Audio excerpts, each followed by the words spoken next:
Oi, eu sou a Flávia. Eu sou a Isabela. E você caiu no Angu de Grilo.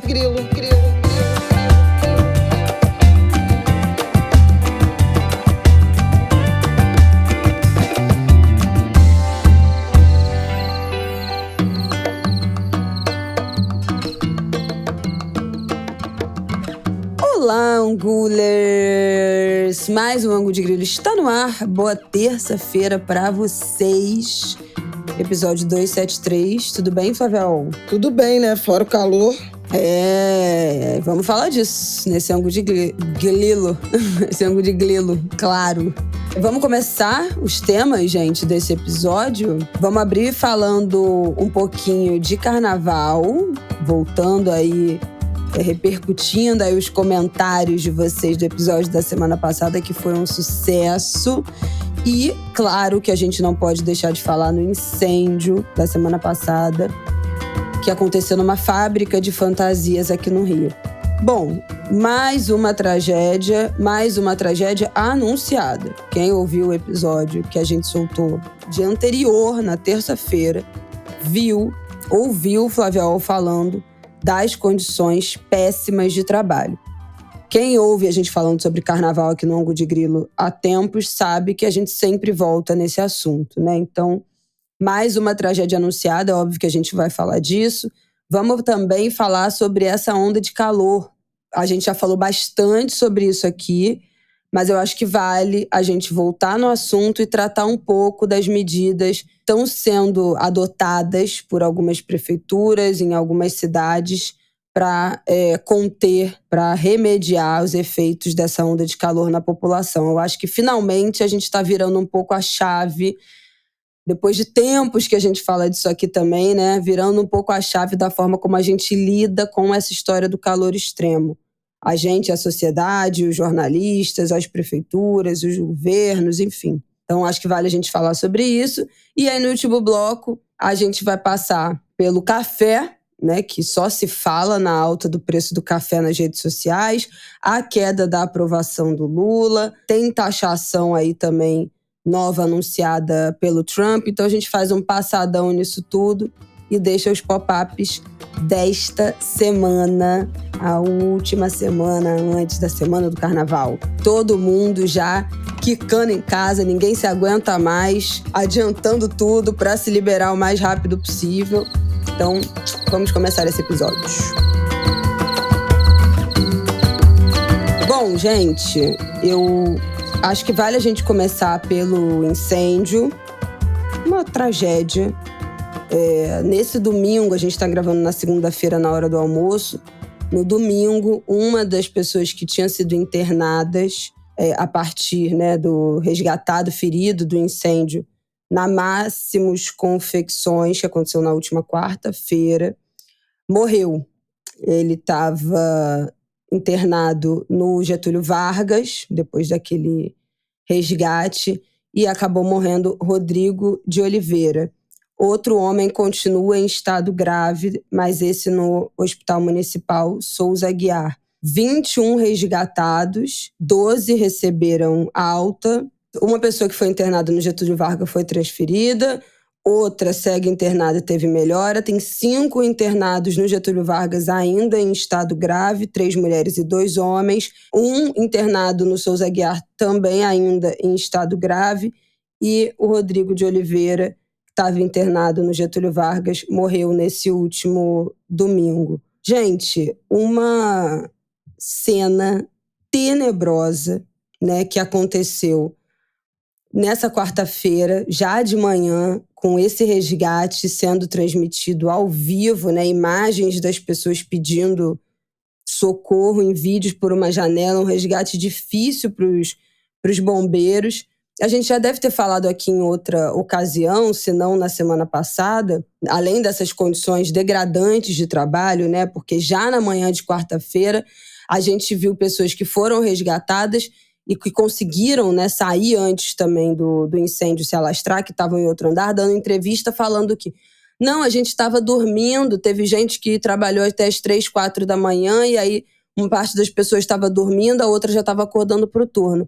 Não dá para normalizar o fato da gente ter pessoas dormindo num local de trabalho que não tinha condição de ter dormitório, um tipo de trabalho que não faz o menor sentido, esse turno da madrugada em que as pessoas precisem dormir 3, 4 horas por dia, por noite, para cumprir um trabalho. Ninguém está falando aqui de plantão noturno de serviços essenciais. A gente está falando de confecção de fantasia de carnaval, que é uma festa muito importante, que mobiliza bilhões para a economia do Rio de Janeiro e de vários lugares do Brasil com seus outros carnavais, mas é inacreditável que seja normalizado que funcionários colaboradores de fábricas de fantasia, de barracão, não só tenham jornadas extenuantes de trabalho, como durmam no local de trabalho sem condições para isso. Porque depois a gente foi descobrindo um monte de coisa em relação a essa fábrica. Ligação clandestina de energia, gato de energia, 2 CNPJs atuando no mesmo galpão, sem autorização para isso. Os materiais que são usados para a confecção de carro alegórico e de fantasia são altamente inflamáveis. Se usa muito isopor, muita cola, né, muita tinta, que são materiais inflamáveis. Tecido pega fogo muito fácil, especialmente poliéster. Pluma, né, pena, que são usadas em fantasias. Então, materiais que são altamente inflamáveis, todos num ambiente em que não tinha condições nem autorização para funcionar desse jeito. Novidade nenhuma, não foi o primeiro incêndio. Eu espero que seja o último. Quem acompanha carnaval sabe que teve incêndio em barracão nos anos 90, teve aquele grande incêndio no início dos anos 2000, teve aquele grande incêndio em 2011 também, que acabou com a alegoria da Portela, União da Ilha e Grande Rio. As escolas foram até blindadas, né, de cair aquele ano, porque não tinha condição de avaliação, que é o que vai acontecer com essas escolas, né, que não serão julgadas, essas escolas da Série Ouro que foram afetadas, muitas, né, Império Serrano, mas várias outras tinham também partes da sua... Acho que Império Serrano foi uma das mais dramáticas, mas várias outras tinham parte das suas alas confeccionadas nesse lugar. Mais uma face horrorosa do carnaval. Semana passada a gente falou de várias riquezas culturais, contribuições que o carnaval dá para a sociedade. Minha mãe fala muito, né, do carnaval como esse grande motor da economia criativa, de redistribuição de renda, de movimentação de renda para as famílias, para as cidades, para a hotelaria, para os restaurantes, para o turismo. O potencial, né, de movimentação financeira do carnaval é gigante, mas tem um lado horripilante do carnaval das escolas de samba, que é a exploração dos seus funcionários, dos seus colaboradores, que muitas vezes não tem nenhum tipo de seguridade social, de seguridade em relação à CLT, a contratação formalizada, né, a segurança financeira no resto do ano, quando esse trabalho não está acontecendo tão intensamente, essas pessoas ficam desempregadas, essas pessoas perdem. É um trabalho que é intermitente, né? Você não tem nenhum tipo de segurança em relação nem financeira e nem da sua própria saúde física. Então, assim, é um lado horroroso do carnaval que quem acompanha esse dia a dia sabe que é a regra. E até a Lola fez um post, a Lola Ferreira também, jornalista, falando que, gente, venho do futuro para dizer que em 2026 as pessoas continuarão trabalhando em situações degradantes, as pessoas continuarão sem nenhum tipo de segurança no seu local de trabalho, nos barracões, porque essa é a regra.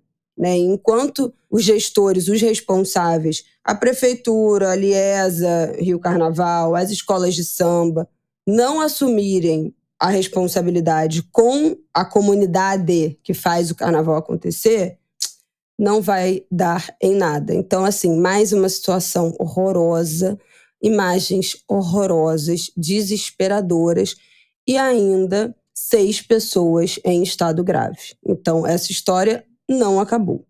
crônica, né, de tragédia anunciada ou de tragédias anunciadas. Foi horrível acordar com a notícia do incêndio na Máximos, no dia seguinte já ter feito esse alerta, né, no nosso Angu especial de Carnaval. Aliás, quero agradecer muitíssimo os compartilhamentos, comentários, audiência, aurê. Muita gente chegou até o final, né? Eu acho que a gente não agradou a todo mundo.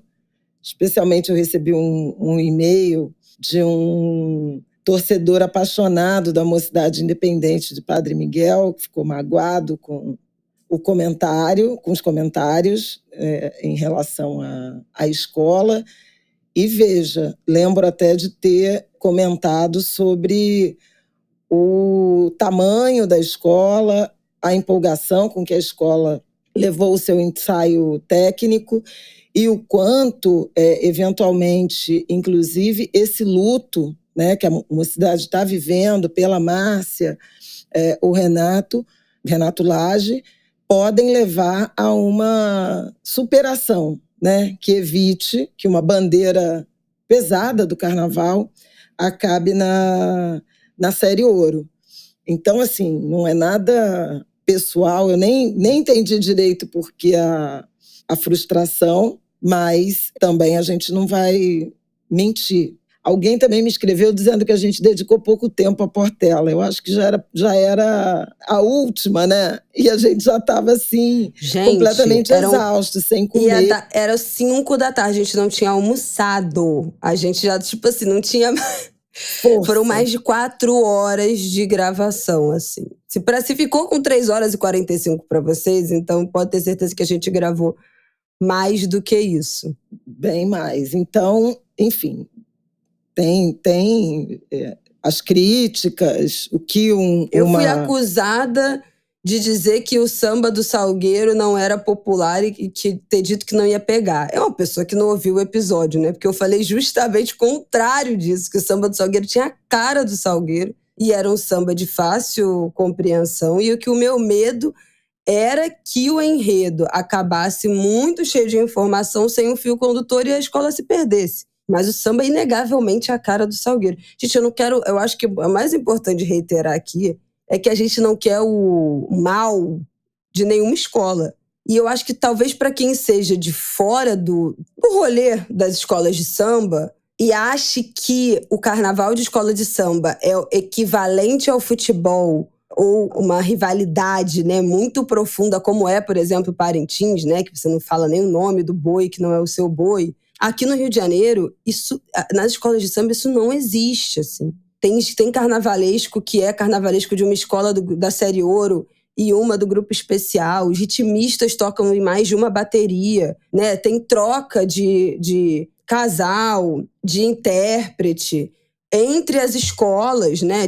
A gente vai em ensaio de todas as escolas e aprende todos os sambas e canta todos os sambas e torce pela desfiles serem disputados e ser o melhor possível. Então, assim, não existe, por mais que exista uma rivalidade em alguns momentos, e óbvio que existe, né, rivalidade entre as pessoas que fazem os carnavais, treta qualquer lugar tem. Em geral, a galera que assiste, quero que a minha escola ganhe, essa tá melhor, essa tá pior, essa não pode ganhar, mas a gente torce pra todo mundo fazer um carnaval bom, que ninguém quer ir pra Sapucaí assistir desfile ruim. Exato. Eu acho que esse é o principal, né? Então, assim, a torcida é que todas escolham ótimos enredos e façam ótimos desfiles.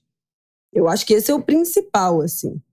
Então, enfim, e aí virão os desfiles e a gente vai ver se, de fato, as expectativas foram confirmadas ou superadas, né? No fim de semana nós estivemos, inclusive, no ensaio técnico de sábado, né? Salgueiro foi muito elogiado, o samba super funcionou, a escola muito empolgada. Eu visitei o barracão do Salgueiro e visitei o barracão da Mangueira, a convite, inclusive, né, das duas escolas, e Gostei demais do que vi no Salgueiro. Achei um barracão muito bonito e muito com a cara da escola, referenciado, inclusive, com enredos anteriores do Salgueiro, enredos, referências que fazem parte da história da escola. Eu acho que os salgueirenses vão ficar muito felizes. Do mesmo modo que eu falei de encontrar identidade, no caso da Beija-Flor, que não é sobre título, é sobre o que a escola e a comunidade, se escola e comunidade se encontram, se a comunidade se sente representada, me parece que o Salgueiro se sentirá. E acho que vai ser um desfile muito interessante. No fim de semana, nos emocionamos profundamente com o ensaio da Imperatriz, que fez um ensaio avassalador. Maravilhoso. A escola cantando muito, muito bonita a passagem.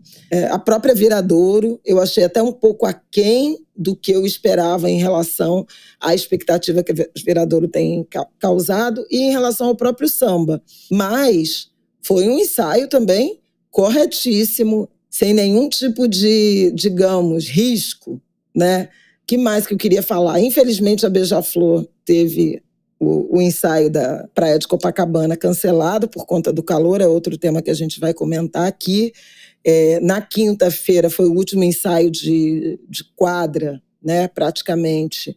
Grande ensaio com homenagem ao Neguinho, e foi muito bonito ver as demais escolas enviaram casais, se não o principal, mas o segundo casal. Então, as bandeiras, as escolas reverenciando, homenageando esse que é o mais longevo, né, cantor e a serviço de uma só escola, desde o Jamelão. Os intérpretes, né, quase todos compareceram também. Foi muito bonita a homenagem.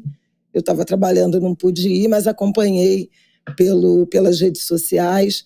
E foi muito bonito de ver o Neguinho sendo reverenciado, acarinhado desse jeito. Houve a notícia que eu considero a se lamentar, né, de o sucessor provavelmente ser escolhido num reality show. Eu acho a ideia esdrúxula. Alguém já... Marcaram a gente, né? O que vocês vão achar? Óbvio que a gente não vai achar boa ideia. Todo mundo, né? Todo mundo marcou a gente. Porque realmente... Eu não acho boa ideia por uma espetacularização que não diz respeito, né, à festa. E acho o momento de divulgação dessa ideia impróprio. Quando a escola está preparando um carnaval muito importante, muito especial, em homenagem ao Laíla, de despedida do Neguinho, e acho que esse anúncio, da forma que foi, ele também, em alguma medida, maltrata, ofende os integrantes do carro de som da Beija-Flor, que, de forma tácita, estão escanteados, né? No sentido de não se considera que algum deles venha a ser um herdeiro natural. Não há impedimento de que participem, mas obviamente, uma mácula, né, num carnaval que eu julgo muito especial. Vamos ver no que isso vai dar. Eu continuo sendo acusada de ser muito conservadora nas minhas posições. Então, fizemos esse breve parêntese para voltar à questão da exploração da mão de obra. E eu acho isso um ponto importantíssimo, tinha sido tocado no nosso programa especial, e acho que vale a pena retomar essa reflexão, porque o incêndio na Máximos, ele efetivamente escancarou, né, essas más condições de trabalho e o nível de desigualdade, de assimetria que separa grupo especial dos chamados grupos de acesso, da série Ouro e que dirá da Prata e Bronze, que são as duas que desfilam na Estrada Intendente Magalhães. Veja, tem alguns problemas aí. Primeiro, os barracões, os locais de produção, que são inadequados e sem infraestrutura. As escolas do grupo de especial têm a Cidade do Samba desde 2006 e, obviamente, há uma concentração de produção e uma linha e algumas normas que poderiam evitar uma tragédia com a gravidade dessa que aconteceu, em que pese não evitar tragédias, e a Isabela lembrou de 2011, de vez em quando a gente tem episódios, e até 2011 foi muito emblemático na direção de uma cobrança mais efetiva de medidas de segurança, principalmente contra incêndio. Os barracões têm sempre um bombeiro presente ali durante a confecção dos carros. Se você visita um barracão da Cidade do Samba, você vai ver que cada um deles tem um brigadista, um bombeiro vestido, né, assistindo ali a manipulação de material que é muito inflamável, de maçarico. E isso não impede que as condições não sejam as ideais. A gente não vê muita gente com equipamento de proteção individual, por exemplo, máscara, uniformes, muita gente trabalhando ainda de chinelo, muitas vezes de bermuda sem camisa ou com camisas que efetivamente não protegem. De short, de top, porque também faz um calor nessa época do ano em barracão, que é de 60 graus. Então as pessoas não usam, né, também uniformes completos ou roupas que cubram o corpo também por calor, né? No fim das contas, né, não há essa regra, então você vai botando a roupa mais fresca possível. Então esse é um ponto importante. A gente está falando da Cidade do Samba, né? As fantasias são produzidas em ateliês, num daqueles andares, são grandes galpões com o pé direito muito alto. Inclusive isso vai elevando, né, o padrão, o porte dos carros alegóricos. O Abre-Alas do Salgueiro, para ter um exemplo, vai medir 50 metros entre o carro e o outro que vem acoplado. E é nesse padrão, né, o tamanho das alegorias, 40, 50, 60 metros de extensão. Até por isso o ensaio técnico é importante, para dar uma cronometrada no tempo com as alas já um pouco simulando o ritmo que será necessário para o desfile com os carros, com as alegorias. No caso da série Ouro e das demais, essa desigualdade é ainda maior, porque eu até lembro do Mauro Cordeiro, professor, que participou do Jornal das 10 na noite de quarta-feira, lembrando, né, assinalando que as escolas grandes, o grupo especial foi para a Cidade do Samba e as escolas do antigo acesso da série Ouro foram ocupar os barracões que já eram mal infraestruturados na região portuária, que foram anteriormente ocupados pelas escolas do grupo especial. Então, assim, falta espaço, tem instalações elétricas adequadas. Quando você desce para a série prata e bronze, você vê, inclusive, barracões que não tem banheiro, que não tem estrutura nenhuma. E isso, muitas escolas são prejudicadas, inclusive, porque as condições de cobertura, né, de proteção do tempo são precárias e não é incomum você ter chuvaradas que destroem, alagam, né, barracões e destroem também alegorias. Afora isso, por conta dessa falta de espaço, dessa falta de estrutura, é comum a terceirização da produção das fantasias. E isso explica Máximos, né? Como você não tem barracão que abriguem os ateliês para a produção de fantasias, você acaba concentrando e amontoando gente em instalações como essa da Máximos Confecção, que faz camisa, que faz fantasia, que diz que também produz fardas militares. E a outra assimetria que eu acho que é importante a gente chamar a atenção é a da distribuição dos recursos. Né? Esse ano eu acho até que a gente chegou a comentar na semana passada, que o ano virou e a parte de subvenção da Prefeitura do Rio não tinha sido paga nenhuma parcela. As escolas menores, elas dependem intensamente dessa receita, dos recursos públicos, que são bem-vindos, que são necessários, porque o retorno que o Carnaval dá, do ponto de vista de arrecadação tributária, de atividade econômica, de imagem, de reputação para o Rio de Janeiro, para o Brasil, né? A gente chama do soft power brasileiro, passa pelo Carnaval das escolas de samba. E sem falar nas outras contribuições, contribuição cultural, de sociabilidade, de relações comunitárias, tudo isso que a gente sabe. E isso é priceless, né? Isso não tem preço, não tem valor. Então, não se está aqui destacando esse desequilíbrio, essa falha, né, na distribuição do recurso, como algum tipo de sugestão de que ele não se dê. Pelo contrário, ele precisa se dar de uma forma mais homogênea, justamente para impedir essa sangria desatada que obriga trabalhadores a dormirem no local de trabalho, e isso é muito comum, inclusive na cidade do samba, na reta final do carnaval. Porque o carnaval tem uma data para acontecer. Então, tudo tem que estar pronto nessa data. Se o dinheiro não entra, se você tem dificuldade no planejamento, na aquisição de materiais, obviamente que, na medida em que a pressão, né, da data de chegada ela se acentua, a tendência é a mão de obra ser mais sacrificada.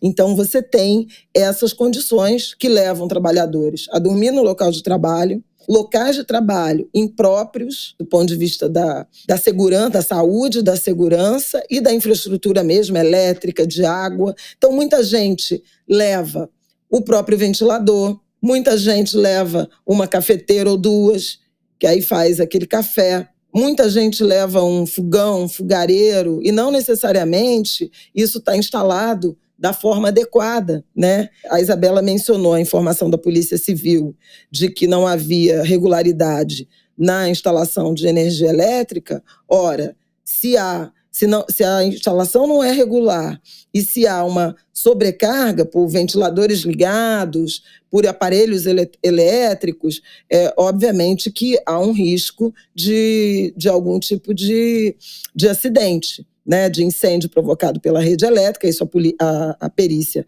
vai determinar, mas isso é uma constatação lógica. Tem brigada de incêndio, tem extintor, né? É permitido fumar, porque às vezes você está dormindo no local de trabalho, um local cheio de tecido, de plástico, de madeira, de papel, de vários materiais derivados do petróleo, ou seja, de combustão muito fácil. Aí deitou fumando, pegou no sono, o cigarro encostou em alguma coisa. Então, tudo isso são medidas de segurança no trabalho e de saúde no ambiente de trabalho que precisam ser obedecidas. E aí o meu ponto é: por que o poder público, que banca uma parte da festa, não exige como contrapartida o cumprimento das normas de saúde e segurança, de algum nível de formalização? A informação é de que os trabalhadores que estavam lá eram MEIs, né, microempreendedores individuais. O Ministério Público do Trabalho abriu uma investigação para verificar isso, inclusive havia informações, né, preliminares de que havia adolescentes trabalhando, o que também implica numa regulação específica, e a gente viu nitidamente aquelas pessoas penduradas numa janela, né, e em outros andares, inclusive com grade, que era inviável, não tinha uma rota de fuga, de chinelo, de bermuda sem camisa, sem uniforme, cobertos de fuligem. E naquele primeiro momento, pareceu um milagre a gente não ter tido nenhum óbito, que infelizmente acabou se confirmando na noite de domingo pela aspiração de fuligem, de fumaça, da fumaça quente do incêndio e da aspiração de material, né, de fumaça tóxica. Então, assim, isso é inaceitável.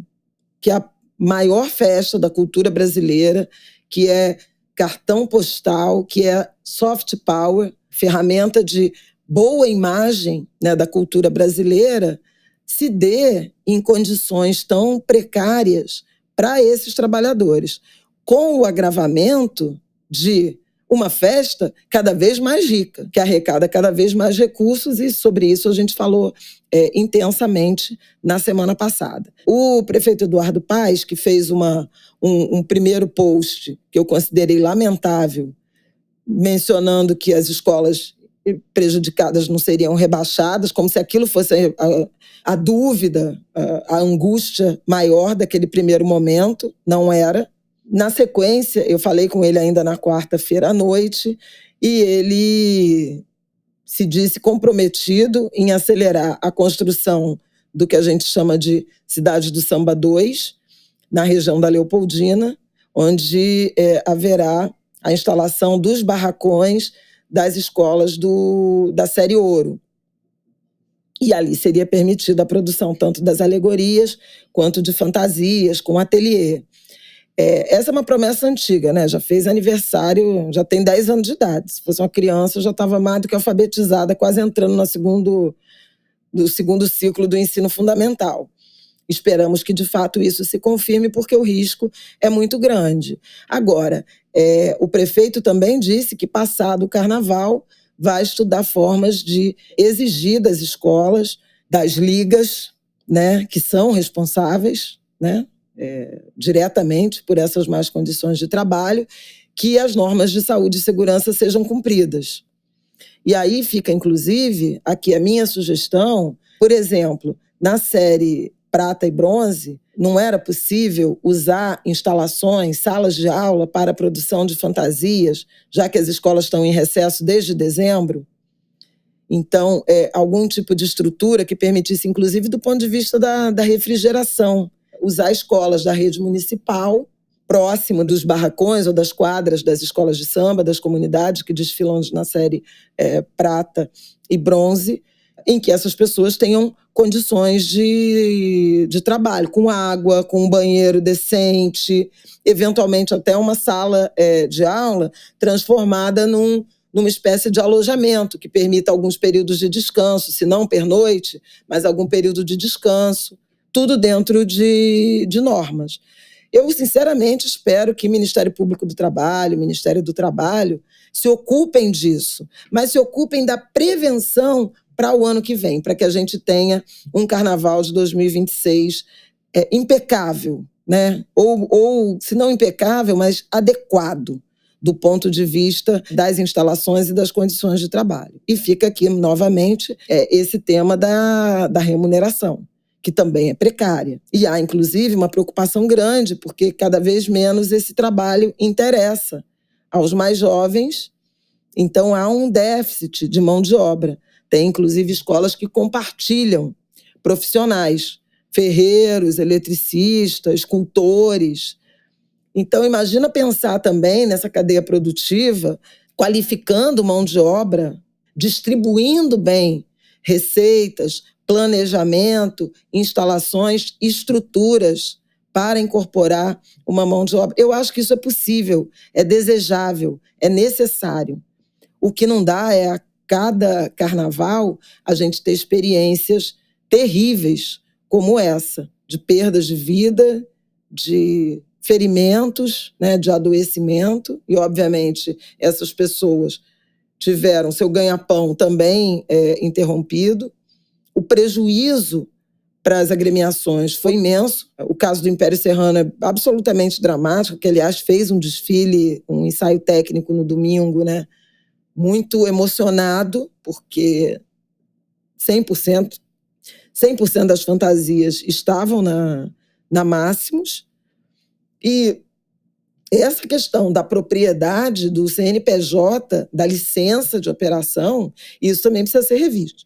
A informação de que o CNPJ não estava regular, os bombeiros informaram que não havia autorização de funcionamento, ou seja, as normas, né, de enfrentamento, de combate a incêndio, não estavam sendo cumpridas, as instalações não eram adequadas, e havia um alvará de licença de funcionamento municipal com base, isso declaração do próprio prefeito Eduardo Paes, com base na Lei de Liberdade Econômica, que é praticamente um alvará emitido por autodeclaração. Você se responsabiliza em dizer que está cumprindo todas as normas. Ora, isso é o fim dos tempos, gente. Né? A gente não quer burocracia, mas assim, que tamanho de confecção é essa que pode se autorregular e que, obviamente, não se autorregulou? Ninguém acha quem são os sócios, é uma confusão societária, de propriedade, de responsabilização, virou um caso de polícia, objetivamente, E a gente sabe, né, dessas intercorrências. Então, vamos torcer, vamos cobrar. Tanto o Estado quanto a Prefeitura ofereceram um pouco mais de dinheiro para as agremiações, em particular do grupo de acesso. O governador Cláudio Castro anunciou mais verba, seriam 10 milhões para o grupo de acesso. Esse desembolso passará para 13 milhões, eu não sei em que condições, como é que vai ser essa distribuição.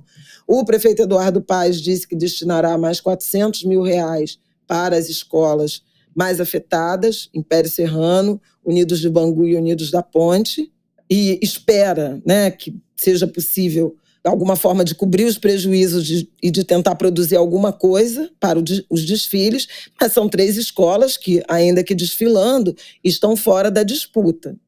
Não serão rebaixadas, mas não serão vencedoras. É ruim para a festa, é ruim para o espetáculo, né? É muito triste uma escola como o Império Serrano muito triste passar por uma tragédia como essa. Agora, isso tem múltiplas responsabilidades, né? E acho que tem um papel importante do setor público na direção de condicionar liberação de recursos a um mínimo, né, de obediência à legislação vigente.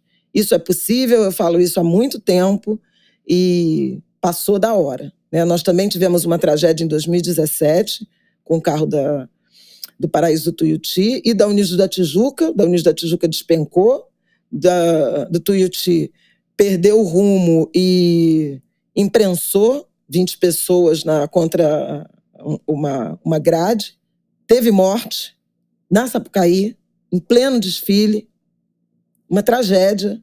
A gente estava na avenida, acabou o clima. O show tem que continuar, mas a esse preço?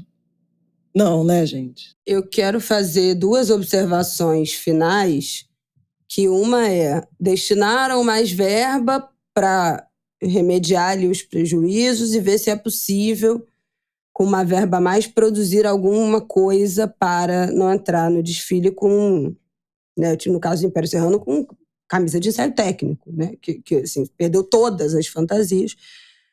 Mas aí, o meu questionamento é: esse incêndio acontece 2 semanas e 2 dias, né, antes do começo dos desfiles da Série Ouro. Como se produz fantasia com tão pouco tempo, ainda que seja o básico, né? Tipo assim, uma cabeça, uma coisa, um costeiro e todo mundo vai com a roupa branca por baixo, o mínimo. Como é que produz isso em 2 semanas sem continuar um ciclo de exploração desse trabalho? Porque assim, as fantasias demoram meses para serem confeccionadas, né? Desde o ano passado, diante da virada do ano, mesmo o carnaval sendo em março. Em 2 semanas não dá para fazer nada, gente. Só dá para fazer alguma coisa se as pessoas realmente dormirem no barracão, se as pessoas trabalharem 24 horas. Então, assim, qual vai ser o preço dessas escolas conseguirem ter alguma confecção, alguma fantasia, conseguirem dar algum jeito nisso que foi perdido? O preço vai ser mais exploração. Essa conta não vai fechar. Não tem o que fazer. Não tem de onde tirar mais gente. As pessoas que trabalham no carnaval já estão trabalhando, já estão em outros barracões.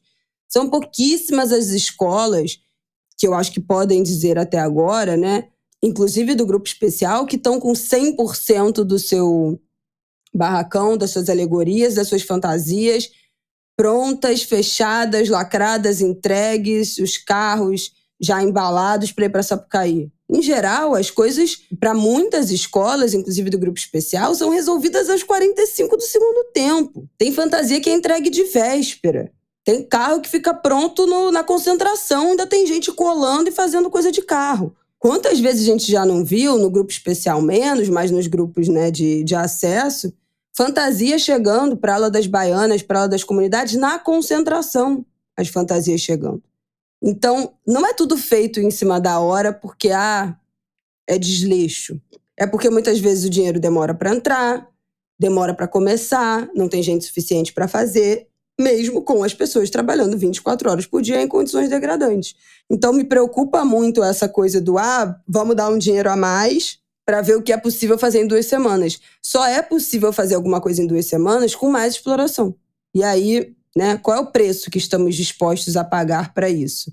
E outra coisa que eu queria pontuar é que eu acho muito curioso o Eduardo Paes falar vamos ver como é que vai ser para a gente pensar em soluções para melhorar, não sei o quê. Quem era o prefeito em 2011, quando pegou fogo na cidade do samba, destruiu alegoria e fantasia de 3 escolas?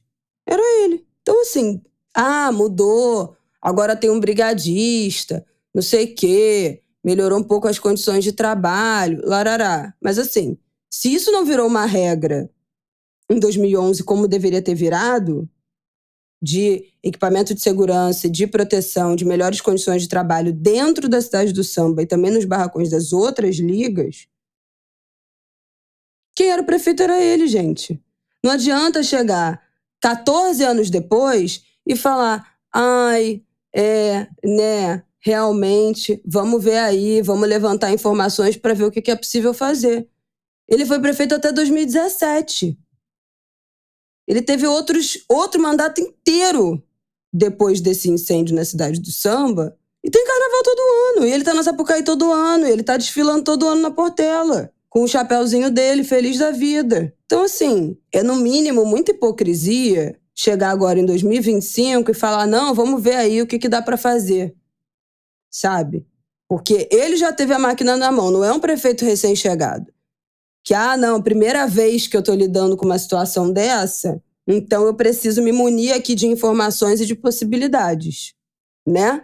Ele tá cascudo o suficiente para já saber exatamente como opera o carnaval, já ter vivenciado, enquanto prefeito, situações similares que poderiam ter sido melhor administradas pelos mandatos, pela prefeitura dele, inclusive. Então, assim, de 5ª categoria. Fim. Podemos ir para o próximo assunto? Então, vamos para o nosso próximo assunto para a gente falar de calor. Mais uma onda de calor vindo aí, meu Deus. Vamos falar disso. A gente está entrando em mais uma onda de calor, a 3ª onda de calor desse ano. E essa eu acho que arrisco aí dizer que uma das mais graves, né?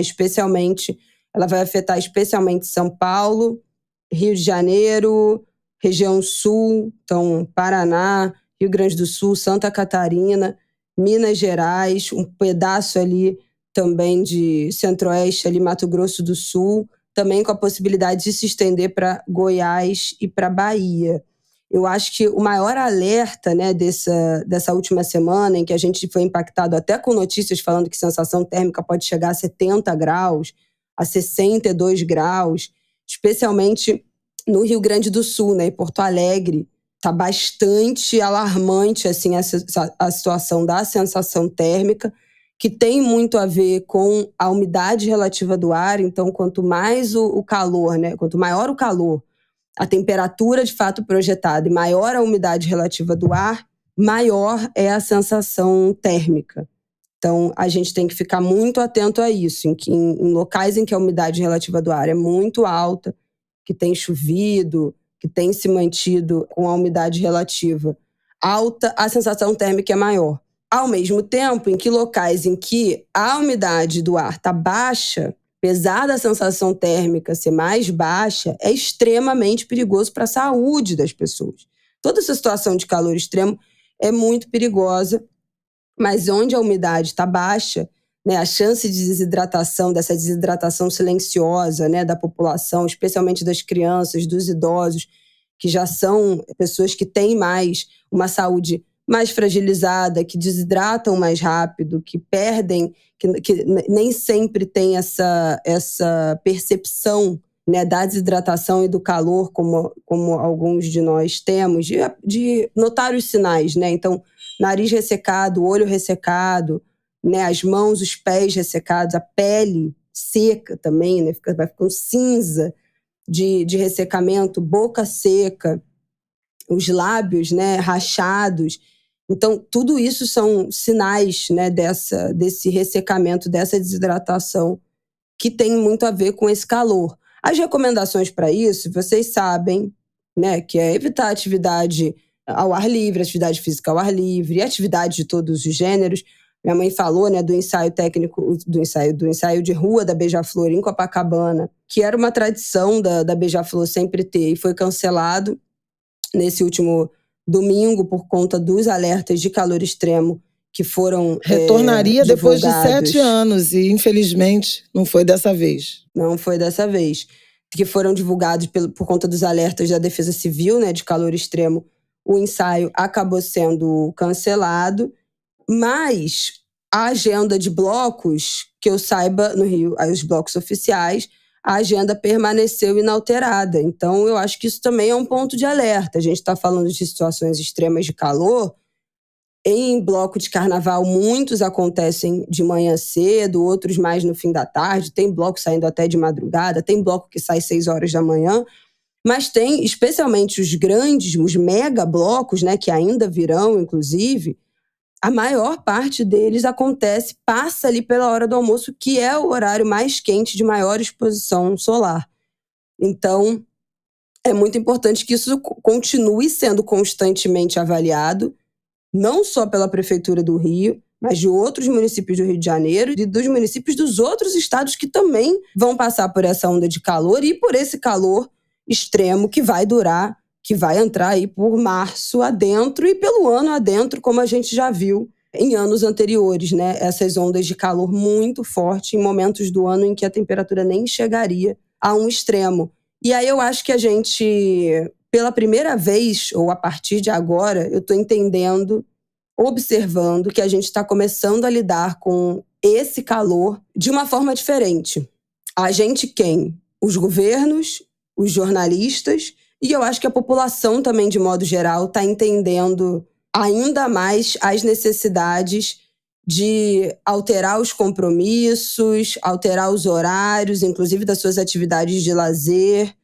Tenho visto esse comportamento mais...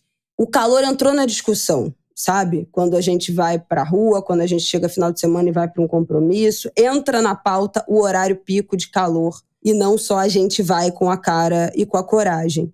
O jornalismo, acho que é inegável a percepção de que mudou a forma como esse assunto é tratado. No Rio de Janeiro, a gente teve, acho que em janeiro, casos de pessoas que virou notícia. Acontece todo dia, mas que virou notícia. Foi dada a devida importância das pessoas desmaiando em transporte público por conta do calor.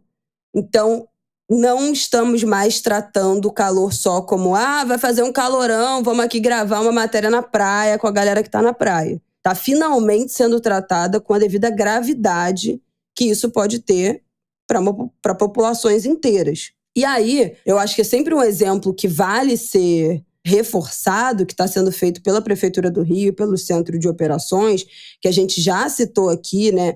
Essa métrica que foi adotada, né, pela Prefeitura do Rio. Foram os parâmetros do nível de calor, de 1 a... Que são os níveis de calor. A gente já tinha citado isso aqui logo quando o Centro de Operações anunciou que passaria a medir o calor dessa maneira.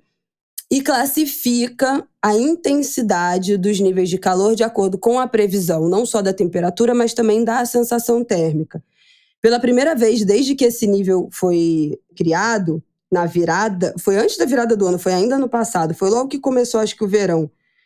Tem 12 semanas, portanto tem 3 meses, foi ainda em 2024. É a primeira vez que a cidade do Rio entra no nível 4 de calor, que significa ter índices de calor muito alto com previsão de permanência ou aumento por ao menos 3 dias consecutivos. Então, a previsão é de temperatura máxima de 42 graus por pelo menos 3 dias consecutivos. Esse que é o índice de calor muito alto. Temperaturas entre 40 e 44 graus com pelo menos 3 dias consecutivos. Então, o que isso significa? Né? Tem recomendações para os cidadãos, então aquilo que vocês já sabem, alimentos leves, aumentar o consumo de água, evitar bebida alcoólica, roupas leves, cuidado com os animais, com os idosos, com as crianças. Também evitar a exposição ao sol e tal. Mas uma coisa muito interessante que foi implementada agora, a partir desse nível 4 de calor, são as ilhas de resfriamento. E acho que isso deve servir de exemplo para outras prefeituras, para outras cidades do Brasil. E quero, inclusive, saber o que outras prefeituras estão fazendo em relação ao calor extremo. Aqui no Rio, o que são essas ilhas de resfriamento? São áreas sombreadas ou refrigeradas que servem como ponto de resfriamento para o cidadão em dias com essas temperaturas muito elevadas. Então, parques municipais, naves do conhecimento, vilas olímpicas, são lugares em que a população pode ir para se refrescar, vai ter ponto de hidratação, banheiros que a população pode entrar livremente. São áreas que têm sombra, que têm uma sensação térmica mais baixa, se a gente estiver falando dos parques municipais, parques que têm área sombreada, mas também áreas refrigeradas, né? Como o caso das naves do conhecimento. Então, são dezenas de pontos, eu não sei nem dizer quantos, eu acho que mais de 40 pontos na cidade do Rio, que podem ser acessados livremente pela população para entrar no banheiro, jogar uma água no rosto, tomar água, se hidratar, ficar um pouco numa sombra, entrar um pouco no ar-condicionado para baixar ali um pouco a temperatura corporal. É um jeito, né, da gente lidar um pouco, remediar um pouco essa história do calor. Queria só falar rapidinho dessa questão dos pontos de resfriamento das ilhas, então, né? Fala. E esses endereços, no caso da Prefeitura do Rio de Janeiro, estão bem distribuídos nas zonas norte e oeste, que são as regiões com menor cobertura vegetal. Esse é um ponto importante, porque muitas ruas da Zona Sul, áreas da Zona Sul, de fato, são arborizadas, né? E o subúrbio do Rio de Janeiro, em particular a Zona Oeste, são áreas com uma incidência, né, de sol, por conta de pouca cobertura vegetal, muito grande. E isso, obviamente, aumenta a temperatura. Já falamos aqui no Angu, e que bom que a Prefeitura foi atenta a isso, né, de recomendações de especialistas, dizendo para as pessoas, então, procurarem um shopping, que normalmente é refrigerado, um museu, na direção de se proteger desse calor incessante, sobretudo quem trabalha na rua, quem precisa circular. Mas é importante também protetor solar, boné, chapéu, roupa com proteção ultravioleta. Isso é absolutamente fundamental. Isso vira um item de extrema necessidade nessa situação. E até mesmo próximo às comunidades, né, às favelas, onde você tem um adensamento grande, né, populacional, e quase sempre casas, imóveis, sem uma estrutura de ventilação, de refrigeração e até de acesso à água adequados. Nós vimos um tempo atrás o Voz das Comunidades do Complexo do Alemão denunciando que moradores estavam em meio a uma onda de calor, sem energia elétrica por vários dias, sem abastecimento de água, que muitas vezes também é afetado pela interrupção no fornecimento de energia, e dormindo, por isso, do lado de fora de casa, porque dentro de casa não tinha condições de permanecer. Então, assim, gente, isso é violação dos direitos humanos. Então, é importante pensar os cuidados também que vão ser necessários para a população em situação de rua, para água, para um banho, as condições, o reforço das condições de saúde. Há também o mesmo Voz das Comunidades publicou o aumento do número de chamados, o SAMU, né, de ambulâncias de socorro, nesses dias de calor extremo. O Rio de Janeiro cria esse protocolo depois de ter experimentado uma tragédia. Numa quinta-feira de novembro de 2023, quando a temperatura, a sensação térmica, bateu 60 graus, foi realizado o show da Taylor Swift, no estádio Newton Santos, conhecido como Engenhão, e uma jovem, Ana Clara, morreu por exaustão térmica. partir daí, houve também uma série de recomendações, inclusive do Ministério da Justiça, da Secretaria Nacional do Consumidor, e o próprio governo, a Prefeitura de São Paulo, também tomou medidas na direção, inclusive, de proibir ou de cancelar eventos de rua em situações de calor extremo. O prefeito Eduardo Paes deu entrevista no domingo, dizendo que a prefeitura não iria proibir, impedir a realização de nenhum evento, mas convidava organizadores e a população a avaliar se seria adequado manter determinados eventos ao ar livre com esse nível de calor. Lembrando que população idosa e população infantil são os grupos mais vulneráveis, desidratam muito rapidamente.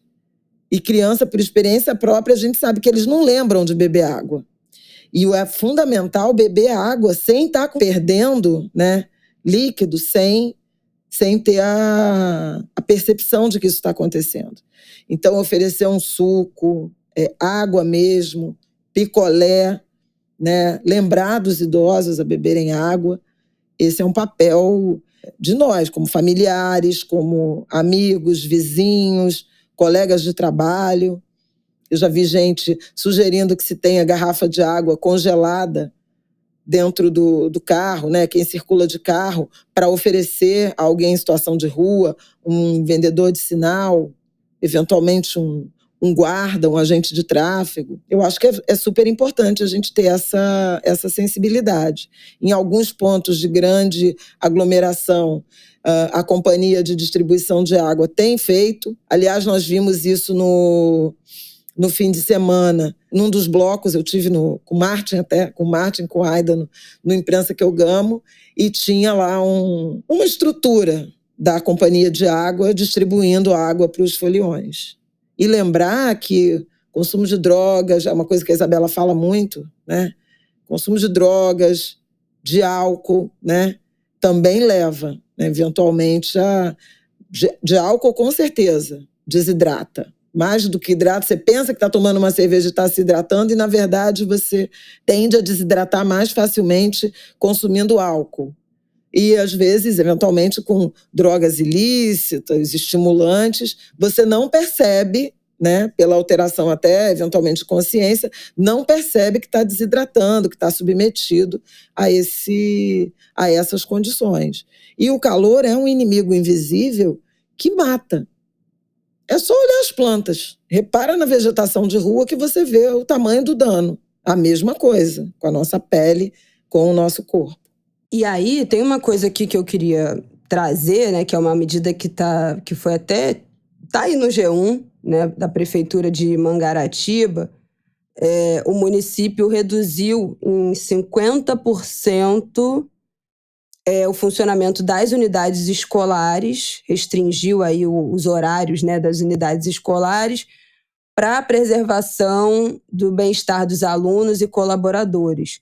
Então, as unidades vão funcionar em regime especial dos dias 17 ao dia 21, nessa semana da onda de calor. Eu achei, assim, absurdo, sinceramente. Porque a notícia vem junto de a prefeitura está cobrando da concessionária sobre as obras de reestruturação elétrica para a instalação de ar-condicionado nas escolas. Então, as escolas não têm ar-condicionado, então, obviamente, os alunos não têm condição, né, e nem professores, de estarem numa sala, 30, 40 alunos, numa sala sem ar-condicionado num calor desse, óbvio que não tem condição. Então, de fato, o melhor, né, seria as pessoas estarem em suas casas e não aglomeradas no calor, dentro de uma sala de aula. Ao mesmo tempo, as casas desses alunos também estão em condições refrigeradas, são mais frescas do que as escolas, têm mais conforto térmico, ou é tudo a mesma coisa? Outra, com quem esses alunos, se a gente está falando de escolas municipais, a prefeitura, né, que anunciou, vão ficar durante essa semana? Porque, gente, a escola também é um momento em que muitas crianças ficam porque as famílias estão trabalhando, Então, qual é a logística de fazer esse anúncio no dia domingo, se eu não me engano, avisando que as escolas estarão fechadas? Com quem que essas crianças vão ficar? Isso não é uma solução, isso é uma transferência de problema. Porque essas escolas deveriam, inclusive, já estar refrigeradas, especialmente no calor que já vive o estado do Rio de Janeiro, desde sempre, tá? Mas no que a gente vem vivendo nos últimos anos, essas escolas já deveriam estar refrigeradas para servir, inclusive, de ponto de resfriamento nessas cidades. Então, as escolas também deveriam ser ponto de resfriamento para que os alunos, a família dos alunos, inclusive, buscassem as escolas para mais conforto, né? Então, as famílias, a água da minha casa, a caixa d'água fica no sol, a água sai fervendo.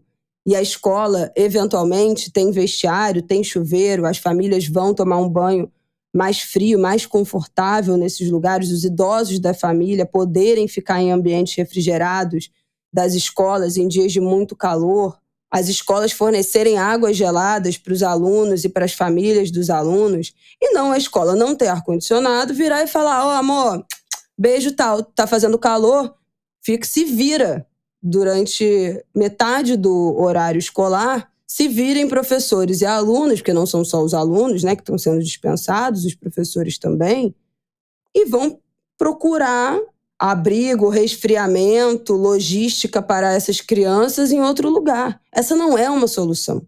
Não dá para a gente compartilhar. Olha, as prefeituras estão tomando medidas em relação ao calor. Se essa medida não resolve o problema da população, só sobrecarrega ainda mais as famílias. Quem tem que tentar aliviar essa sobrecarga causada também pelo calor, né, sobrecarga de preocupação com a saúde, com a refrigeração, é o poder público. Se não faz resfriamento das cidades, né, preservação das matas, preservação das árvores, telhado verde, plantação de árvores, se não faz isso, tem que adotar outras medidas que auxiliem o resfriamento dessa população, mitiguem os danos dessas ondas de calor. Mandar todo mundo para casa não é solução. As escolas também precisam ser pontos de resfriamento, precisam ter ar-condicionado, precisam ter uma rede elétrica que suporte ar-condicionado. Em São Gonçalo, um colégio público pediu para os pais enviarem os filhos com garrafa de água, se possível com gelo, que estudantes vão para a escola de bermuda ou camiseta. Também solicitou que os alunos usem guarda-chuva ou boné para prevenção durante o trajeto da escola e destacou que os aparelhos de ar-condicionado estão em pleno funcionamento. Aí, um pouco melhor, né? Mas essa foi um pedido enviado por um colégio público do município de São Gonçalo, né? Não foi ainda um comunicado oficial da rede. Então, assim, achei essa medida da prefeitura de Mangaratiba tenebrosa, né? Entendo que é a solução, já que a escola não tem ar-condicionado, então é inviável ficarem 40 pessoas numa sala com 44 graus, então não tem o que fazer. De fato, assim, para hoje, não tem o que fazer. Mas é muito inacreditável e triste que a gente esteja chegando mais um ano longe de ser que a gente vai passar, né, por calor extremo com essas medidas que não resolvem o problema, né? Que só transferem esse problema e essa responsabilidade. Então, realmente, muito ruim. Eu espero que especialmente em relação às escolas, essa questão de resfriamento e de ar-condicionado seja resolvida ao longo do ano. Não dá para esperar o próximo verão, gente. Ano passado, a gente teve onda de calor o ano inteiro. Setembro estava fazendo 40 graus. Então, assim, não dá. Não dá para a gente achar que, não, no verão que vem a gente pensa nisso. Não. De jeito nenhum. Mais alguma coisa, Flávia, a acrescentar? Não, eu acho que é isso. E prestar atenção, né, nas melhores práticas. Outras prefeituras do Brasil, no Rio de Janeiro, na região metropolitana, quer dizer, capital, tem um protocolo, né, de nível de calor, de recomendações, etc. Mas a gente sabe que o Rio de Janeiro, em particular, é um estado metropolitano, então você tem a Baixada Fluminense, que está sujeita às mesmas condições nefastas, né, de temperatura, muito menos infraestruturada. Então é importante que haja complementaridade, que haja alguma responsabilidade ou ação solidária da Prefeitura da capital em relação a receber moradores de municípios vizinhos também, por exemplo, nessas naves do conhecimento, por exemplo, não dá para fazer distinção. E pensar também nos empreendimentos, em lojas, em shoppings, né, que possam minimamente oferecer algum tipo de assistência. Também a mobilização na área da saúde. Pode haver alteração de pressão, o transporte público é absolutamente fundamental, e a gente vê que tem quase 2 décadas que se reivindica refrigeração nos ônibus no Rio de Janeiro. Isso não é luxo, isso é uma necessidade extrema da quantidade de tempo que as pessoas passam no transporte público. Então é isso, uma sociedade que precisa se preparar a fazer essa transição de forma plena. Setor público, setor privado, a questão das construções. E volto a trazer meu ponto sobre cobertura vegetal, sobre reflorestamento, sobre plantio de árvores, coisas que a gente fala também, né, absolutamente de forma persistente aqui, à luz das mudanças climáticas, da necessidade de enfrentamento a isso. É isso, minha gente. Vamos para o nosso último bloco para fechar este episódio. Bom, Flávia, estamos chegando aqui na parte que você vai ter que explicar para a nossa audiência, nesse último bloco, o aumento do preço do café, porque só se fala de café na rede social, virou meme, virou esquete de humor, virou pauta de reclamação, de postagens sérias. O café não sai da boca do brasileiro, literalmente, né? Porque nós somos um país altamente consumidor de café, ainda que nesse calorão. Mas o preço do café virou pauta. Não é a primeira vez que o café atinge esse patamar de preço, né? Tem gente falando de o quilo custando 20 e tantos reais, 22, 25 reais de café, assim, dos cafés mais básicos, né? Teoricamente mais populares, mais baratos. E também quero que você fale dessa história do café, da aprovação do Lula, que despencou, inclusive, entre os seus eleitores. E aí já puxe para falar. Quando você falar do Lula, já fala do Trump. Porque também ele impôs novas taxas, né? Uma nova taxação. A gente já tinha falado aqui sobre aquela história das primeiras taxações, que deu aquela treta em relação ao México, ao Canadá e à Colômbia, né? Então já teve esse monte de treta, a gente já tratou isso num episódio aqui, mas agora tem novas taxas. Enfim, vocês devem estar recebendo todas as piores notícias sobre o governo Trump. Ele voltou até com o negócio de canudo de plástico. Olha, gente, é muito de quinta, né? E os simbolismos disso tudo, né? O que isso tudo quer dizer. Porque não é o canudo de plástico, né? Essa não é a questão, né? Mas é a resposta a toda e qualquer agenda ligada a meio ambiente, a direitos humanos, é a devastação realmente de tudo. Então, quero te ouvir começando pelo café. O café a gente já tem falado nisso anteriormente, quer dizer, esse tema da inflação dos alimentos, que está inclusive relacionado, né, a mudanças climáticas, ao calorão, as chuvas excessivas, né, os fenômenos... Pois teve alguma coisa, a safra do café quebrou? O que aconteceu? Teve uma quebra de safra no Vietnã, que é um grande produtor de café, e isso aumentou a demanda por café brasileiro, por exportações do café brasileiro, para compensar também no Vietnã por razões climáticas. E aqui também, no ano passado, as condições climáticas não foram ideais e houve queda na produção. Some-se a isso o aumento do dólar. Café é uma commodity, né, cotada internacionalmente, e a gente vê aí o tamanho da tragédia.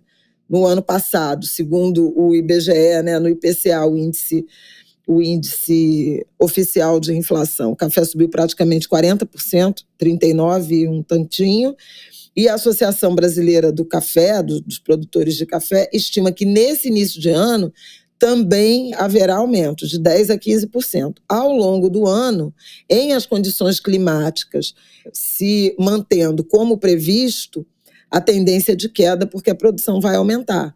Mas o café é uma cultura sensível demais. Então não pode fazer frio, não pode gear, porque prejudica. Não pode chover demais, porque prejudica. Não pode fazer calor demais, porque prejudica. Então, obviamente, que se você tem qualquer tipo de desequilíbrio do ponto de vista climático, e 2024 foi intensamente assim, isso impacta a produção, e a produção menor significa preço maior. Tem que tomar cuidado também, porque tem um pó, sabor café, né? Que tá à venda. Gente, eu nunca tinha ouvido falar nisso. Ouvi isso a primeira vez, agora. E a nossa amada e sempre citada Juliana Gomes, do Comida Saudável para Todos, compartilhou essa história do pó sabor café, dizendo que não tem regulamentação na Anvisa, não tem teste de segurança e não poderia estar sendo vendido. Pois é. E já está. Já está sendo vendido, pegaram essa brecha. O governo está estudando se proíbe, se é permitido, do que se trata, né? E inclusive se traz prejuízos à saúde, mas essa é uma pegadinha, né? Tem duas coisas, né, que estão... Uma é esse sabor café, que custa metade do preço, e a outra é a multiplicação das embalagens de 250 gramas, porque o pacote de meio quilo ficou tão caro que o varejo aumentou a produção de 250 gramas. Então, as pessoas pagam o mesmo por uma quantidade muito menor. Óbvio que é preciso pensar em reduzir desperdício, né? Então, é fundamental você preparar a quantidade exata, mas, assim como o azeite... Lembra do caso do azeite? Que também foram razões climáticas na Península Ibérica. E o azeite nunca mais caiu, né? Praticamente nunca mais caiu de preço. Ele se manteve num patamar. A tendência desse ano é a situação do café melhorar por conta do clima. Aliás, as projeções para a safra no Brasil esse ano, elas são muito menores. Na semana passada, o IBGE chegou a alterar a estimativa para 11% de crescimento em relação ao ano passado, que pode ser uma safra recorde. Mas, obviamente, que isso depende, de fato, né, da confirmação das condições climáticas. Boa notícia nessa área, que prejudica muito o governo, os incumbentes, né, como os colegas gostam de chamar, é um aumento expressivo da produção de arroz e de feijão, que é a base da nossa dieta. Mas o café é dramático. Nos Estados Unidos tem os ovos, né, que dispararam de preço.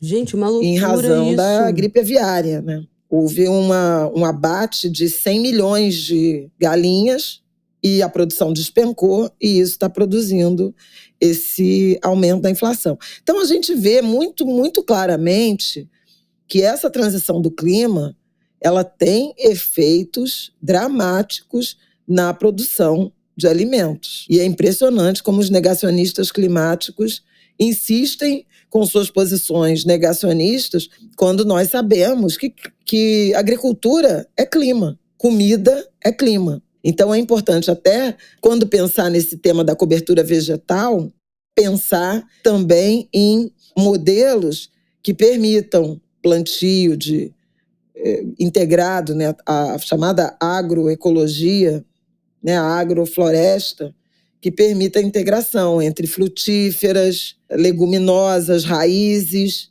para você ter também um aumento de oferta de alimentos próximo das áreas de consumo. Esse foi tema de um angu nosso. Então, é isso que está acontecendo com o café.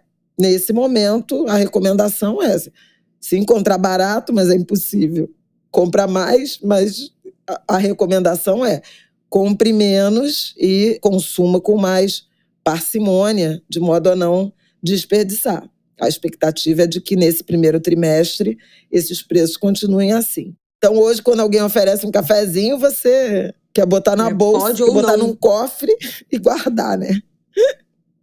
E pode ou não ser café. É uma loucura, gente. Pode não ser Estejam café, atentos e instruam as pessoas do seu convívio também sobre isso, né? Porque às vezes a pessoa não tem costume de ler o rótulo, porque no rótulo, em geral, está escrito, né?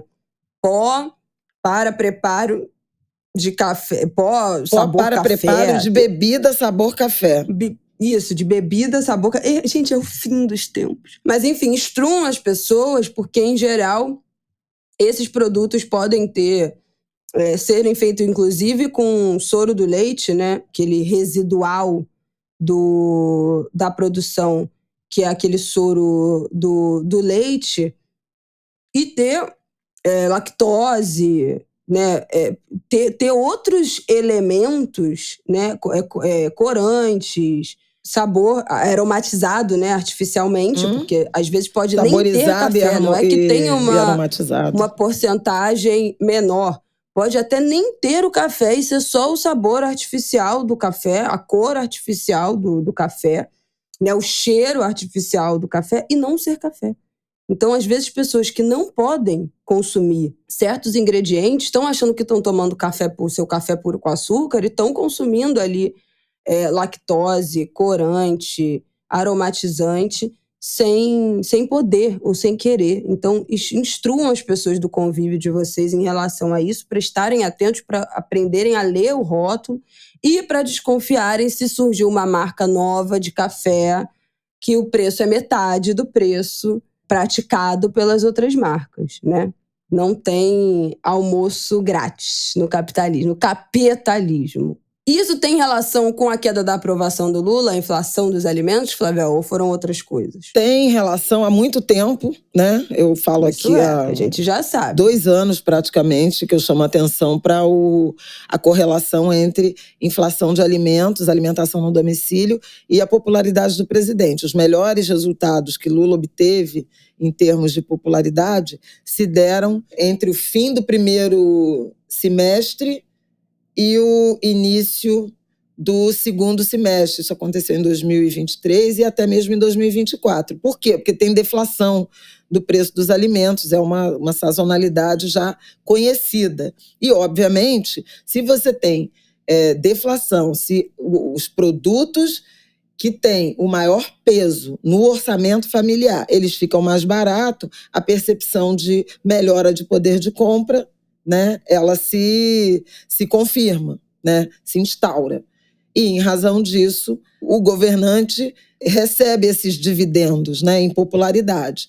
O que aconteceu, o que está acontecendo nesses últimos meses é que, de fato, em 2024, a gente teve queda da safra, alguns produtos importantes, por exemplo, o café, mas, sobretudo, a carne também, subiram muito de preço. A carne tem tudo a ver também com mudança climática, com os incêndios que alcançaram pastos, abate de matrizes em razão do pouco alimento, e houve uma escassez de oferta, o aumento do dólar também, produtos cotados em dólar, e isso provocou também uma inflação. Eu lembro de ter visto que dos 20 itens que mais subiram, 7 eram cortes de carne. Então, e isso, obviamente, aumenta o mau humor. O aumento da inflação dos alimentos tem a ver com essas condições climáticas, tem a ver com a alta do dólar, que no ano passado foi muito intensa, a gente chegou a ter dólar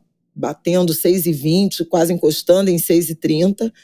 A moeda recuou muito, está rodando agora na faixa dos 5,70 a 5,80, o que é um alívio, tanto no que diz respeito ao preço da comida, né, a repasses do atacado para o varejo na comida, mas também combustíveis. Então, isso tende a dar um alívio, em que pese o fato de que as projeções de inflação para esse ano são aí da ordem de acima de 5% e, portanto, acima da meta, e por isso o Banco Central está elevando a taxa de juros, ainda que a taxa de juros não vai resolver as questões de clima e de safra.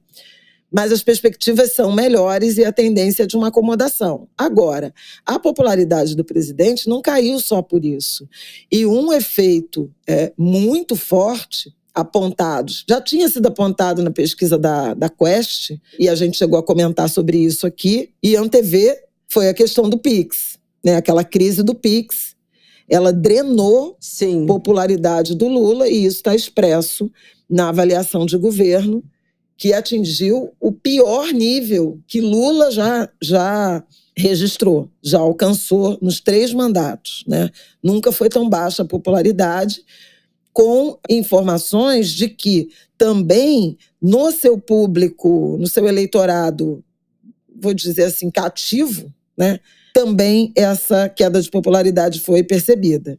Baixa renda, mulheres, nordestinos, ou seja, são de fato grupos populacionais, e alguns deles interrelacionados, estão ressentidos com o aumento do custo de vida, ainda que o salário mínimo tenha recuperado sua parte do poder de compra, ainda que o Bolsa Família, tendo sido remodelado, né, tem transferido mais renda, mas se você, com aquela renda a mais, você compra menos, não adianta. E comida é a maior parcela.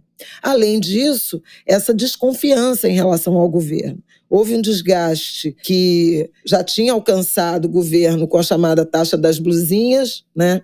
A tributação dos itens importados. E o episódio do Pix tirou muito capital político do governo e foi muito bem aproveitado pela oposição em razão de o governo ter respondido tão mal, né? Tão lentamente, tão equivocadamente.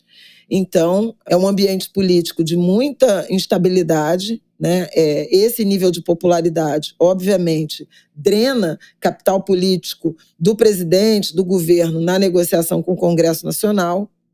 A gente já falou disso aqui, quer dizer, a expectativa de controle das emendas parlamentares e a popularidade do presidente são variáveis determinantes na forma como o Congresso vai se relacionar com esse governo. A conta fica mais cara ou mais barata de acordo com a flutuação dessas variáveis. E hoje a gente tem um cenário muito negativo, com uma oposição já com o bloco na rua de disputa eleitoral para 2026. Com muitos nomes do campo da extrema-direita e da direita se apresentando já como pré-candidatos e uma esquerda ainda, eu diria, paralisada, travada, parada na esquina, em razão de uma certa deferência a Lula, se ele será ou não candidato. Isso trava, né, o debate político. Houve a mudança na comunicação do governo, e essa mudança na comunicação do governo espera-se, né, que o governo possa comunicar melhor, não só, e era fundamental, aparar as próprias arestas de dentro do governo, tem muita disputa interna, mas comunicar melhor medidas que vêm sendo tomadas, tem muita política pública que foi aprimorada, que foi melhorada, que é efetiva e que não é bem comunicada. Eu citaria, por exemplo, farmácia popular, que inclusive na semana passada a ministra da Saúde, Nízia Trindade, anunciou que os medicamentos serão todos gratuitos para os beneficiários, então não terá nem alguma parcela de cobrança, uma política pública importante, uma expansão de doses que não foram usadas de vacina da dengue para outras faixas etárias, e é importante também a recomendação de que cada brasileiro, brasileira, procure se informar nas secretarias municipais e estaduais de saúde, se isso vai estar posto. Em São Paulo, por exemplo, a demanda por vacina foi muito menor do que o esperado. Haverá a vacinação com essas doses, que estão, inclusive, por vencer, na faixa etária de 4 a 59 anos. Então, uma faixa etária mais ampla, e é importante... Quero urgente. Dar conta disso. Também tenho interesse. Mas o Rio, eu acho que não está tão com esse nível de sobra, eu não sei se haveria destinação.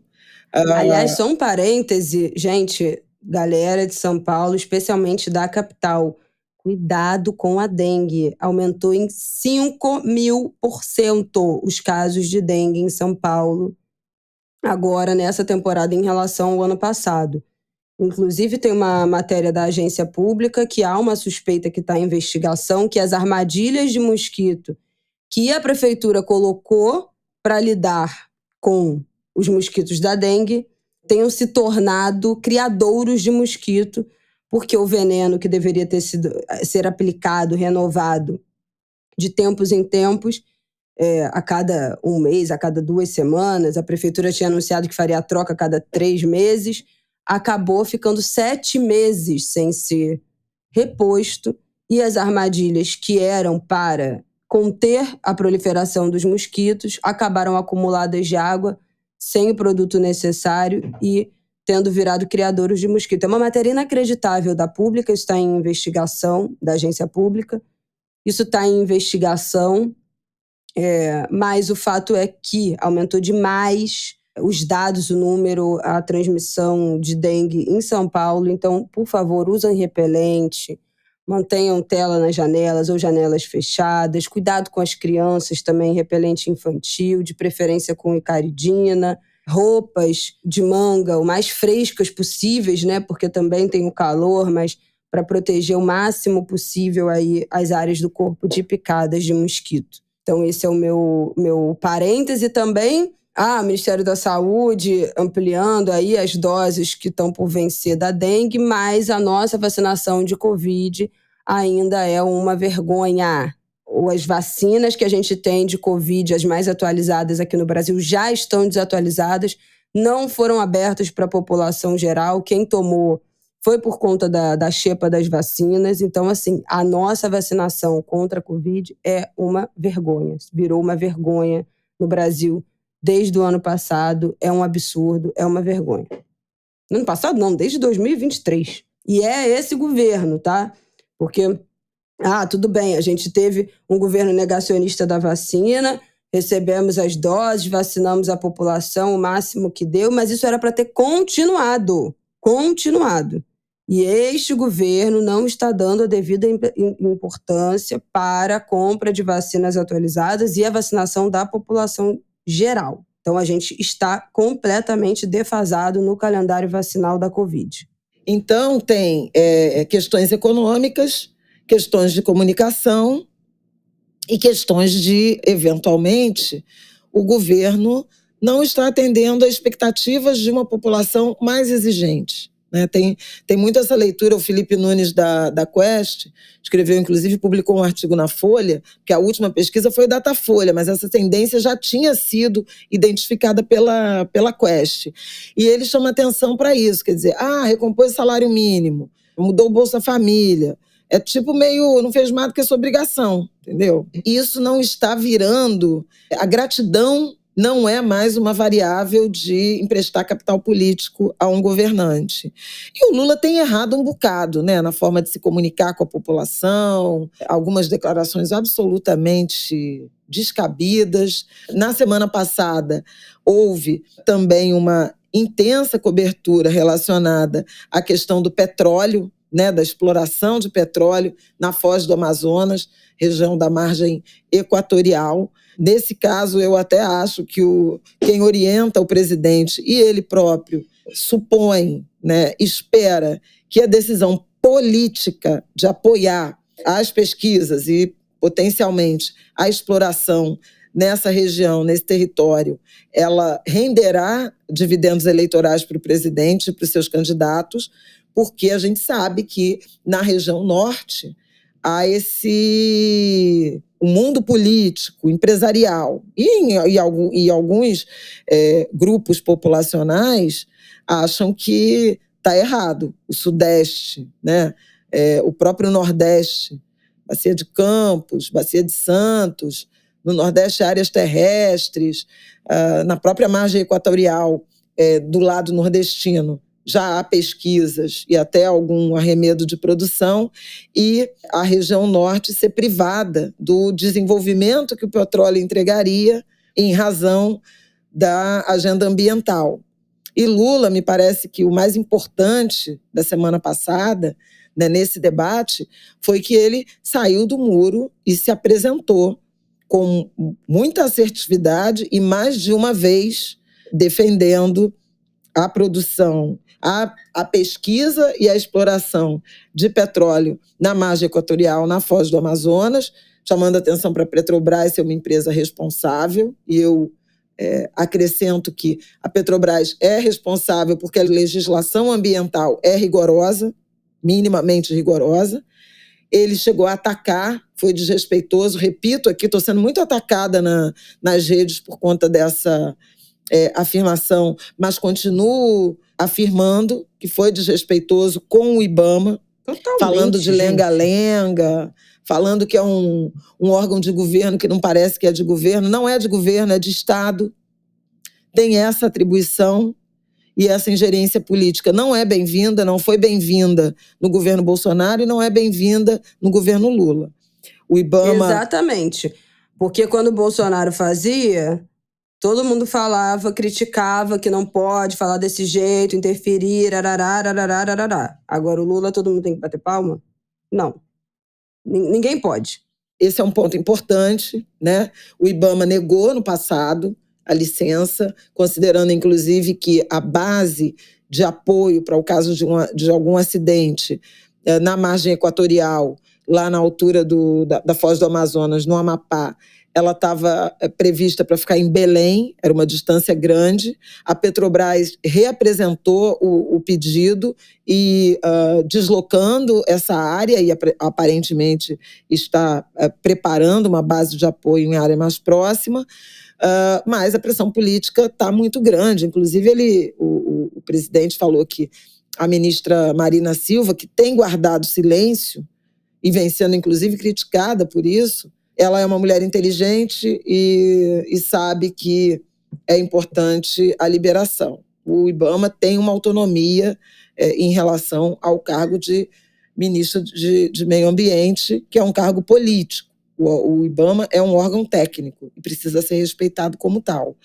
Lula se colocou, e aí, assim, é legítimo que ele faça isso, e é até bom, porque a população sabe qual é a posição do presidente.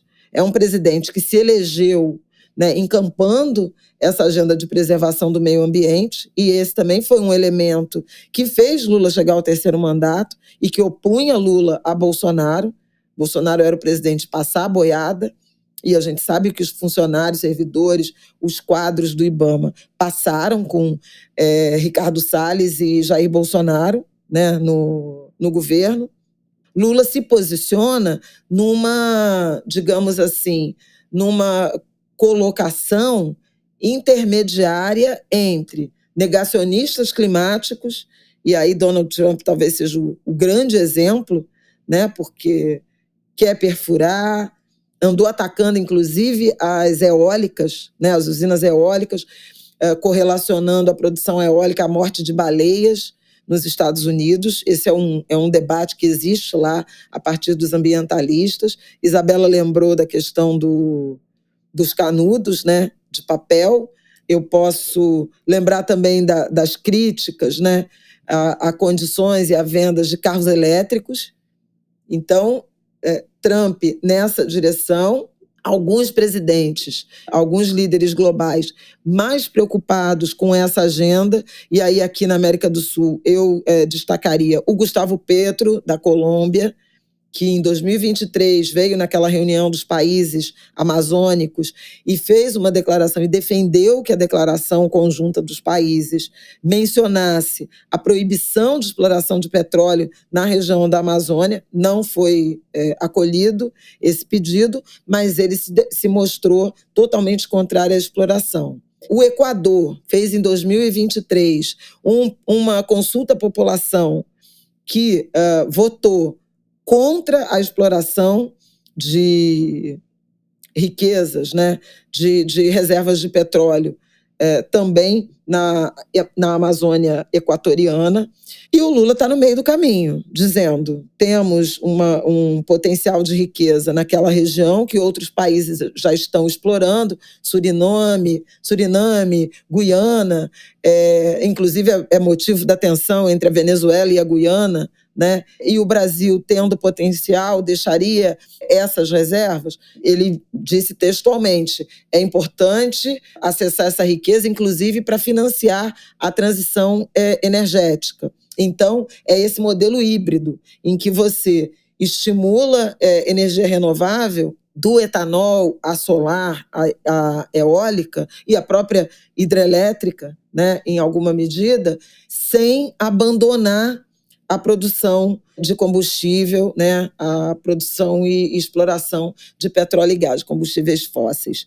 A presidente da Petrobras assumiu também nesta segunda-feira um discurso de defesa da pesquisa e da exploração nessa região, dizendo que nos próximos anos, a partir de 2030, a produção hoje, que está posta hoje no Brasil, ela vai decrescer e, portanto, é necessário que o país pesquise, descubra e explore, comercialize novas reservas, porque ainda é um insumo, né, uma matriz importante no planeta.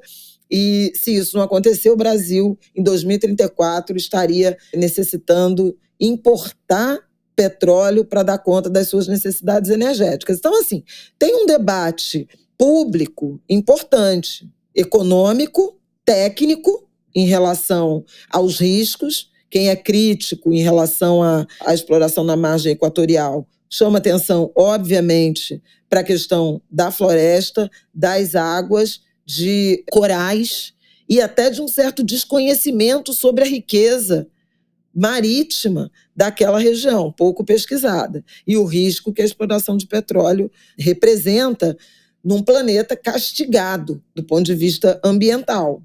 Por outro lado, você tem essas questões dos royalties, do desenvolvimento de regiões que estão, comparada a outras, né, áreas do país, com atraso, mas a gente tem a questão das comunidades, dos povos indígenas, dos ribeirinhos, da região amazônica, da própria contradição em um mundo em que necessita de preservação ambiental, um player importante como o Brasil levar adiante um projeto grande de exploração fóssil numa área sensível. Então, assim, tem argumento para todos os lados. E é preciso que eles sejam considerados, ponderados e decididos sob esse ponto de vista. Agora, tem uma questão que é política. Lula já assumiu uma posição política, inclusive com intenções eleitorais. Eu lembro que em 2023, o senador Randolfo Rodrigues, que é senador pelo Amapá, deixou a Rede, que é o partido da Marina, por conta de divergências, da ministra Marina Silva do Meio Ambiente, por conta de divergências em relação a esse tema da pesquisa e da exploração na margem equatorial, na região da Foz do Amazonas.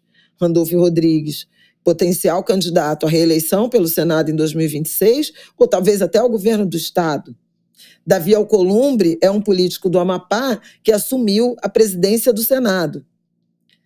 Lula, ao defender essa agenda, obviamente, acena politicamente a esse campo, a esse grupo político de uma região que na origem, hostil ao projeto político de Lula e do PT.